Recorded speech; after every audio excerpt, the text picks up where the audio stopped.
Brother ಬಗ್ಗೆ ಹೇಳಬೇಕಾದ್ರೆ ಈಗ ತುಂಬ ಒಂದು ಎಮೋಷ್ನಲ್ ಬೀಯಿಂಗ್ ಅಂತ ಹೇಳಕ್ಕೆ ಇಷ್ಟಪಡ್ತೀನಿ ನಾನು. ಯಾಕಂದರೆ ಚಿಕ್ಕ ಚಿಕ್ಕ ವಿಷಯನೂ ತುಂಬ ಬೇಗ ಮನಸ್ಸಿಗೆ ತಗೋತಾನೆ, ಎಲ್ಲದನ್ನು ಡೀಪಾಗಿ ಯೋಚನೆ ಮಾಡ್ತಾನೆ, ಡೀಪಾಗಿ ತಗೋತಾನೆ ಪ್ರತಿಯೊಂದು ವಿಚಾರಗಳನ್ನು. ಫ್ಯಾಮಿಲಿ ಅಂದರೆ ತುಂಬ ಕೇರ್. ವರನಲ್ಲೂ ಹೊಸಲ ಬಲವಿಕೆ, ವಧುವಲ್ಲೂ ಹೊಸಲ ಬಲವಿಕೆ, ವಧುವರರಾಶೆ ಚಡಪಡಿಕೆ, ಈ ಮದುವೆ ಎಂಬ ಸಂಭ್ರಮಕ್ಕೆ, ಹಸಿರು ಚಪ್ಪರ ಅಂಗಳಕ್ಕೆ, ಹೊಸ ಹೊಂಬಾಳೆ ಸ್ವಾಗತಕ್ಕೆ, ಬೆಳಗಾನೆ ಇಡಿ ಬಳಗಾನೆ ತಾನೆ ತಂದನ್ನೆ ತಂದನ್ನೆ ಆಡಿದೆ ಸಂಭ್ರಮಕ್ಕೆ.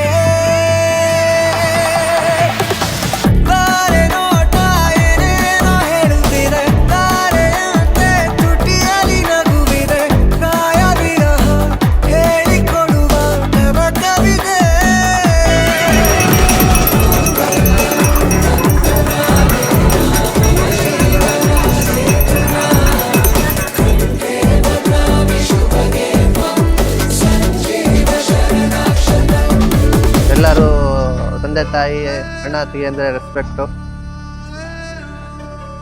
ಅದೇ ರೀತಿ ಜವಾಬ್ದಾರಿನೂ ತಗೊಂಡು ಮನೆಯ ಮುಂದೆ ನಡ್ಸ್ಕೊಂಡು ಹೋಗ್ತಾನೆ, ನನಗೂ ಹೆಗಲು ಕೊಡ್ತಾನೆ ಯಾವಾಗಲೂ. ನಾವೊಂಥರ ಹೇಳ್ಬೇಕು ಅಂದರೆ ಇಬ್ಬರು ರಾಮ ಲಕ್ಷ್ಮಣ್ ಥರ ಇದ್ದೀವಿ. ಇನ್ನು ಮುಂದೇನು ನಮ್ಮ ಮನೆಗೆ ಒಬ್ಬರು ಹೊಸ ಮೆಂಬರ್ ಆ್ಯಡ್ ಆಗ್ತಿದ್ದಾರೆ, ಅವರು ನಮ್ಮ ಜೊತೆ ಚೆನ್ನಾಗಿ ಖುಷಿಯಾಗಿ ಇಟ್ಕೊಂಡು ಹೋಗ್ತಾರೆ ಅಂತೇಳಿ ನಾನು ಆಶಿಸ್ತೀನಿ. ಏಳು ಹೆಜ್ಜೆ ಇಡುವಾಗ ಮನಸ್ಸಲ್ಲೇನೋ ಸವಿರಾಗ, ಒಂದಾಗೋ ಸಂಧಾನ, ಒಮ್ಮತದ ಕಲ್ಯಾಣ, ಈ ಬಂಧು ಬಳಗಕ್ಕೆ ಸಡಗರ ಸೋಪಾನ, ಹಸಿರು ಚಪ್ಪರ ಅಂಗಳಕ್ಕೆ, ಬೆಳಗಾನೆ ಇಡಿ ಬೆಳಗಾನೆ ತಂದೆ ಆಡಿದೆ ಸಂಭ್ರಮಕ್ಕೆ.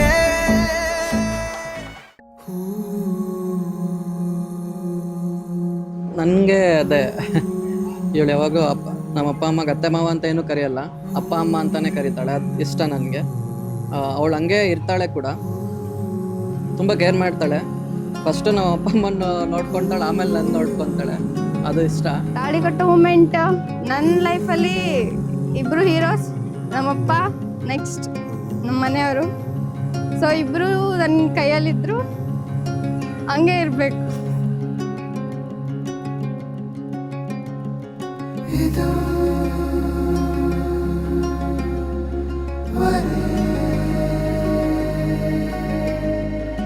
ಸ್ವರ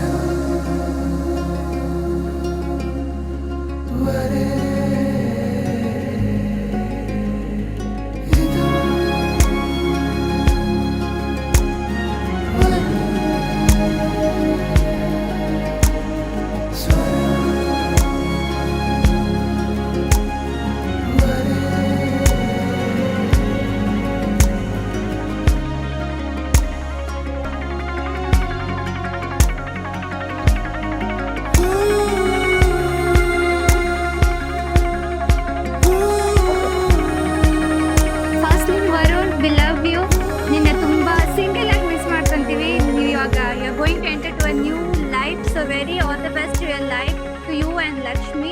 ನೀವಿಬ್ಬರು ಚೆನ್ನಾಗಿರ್ಬೇಕು, ಯಾವಾಗೂ ಹಿಂಗೆ ಇರ್ಬೇಕು ನಾವು ಜೊತೆಯಾಗಿ. So be happy always both of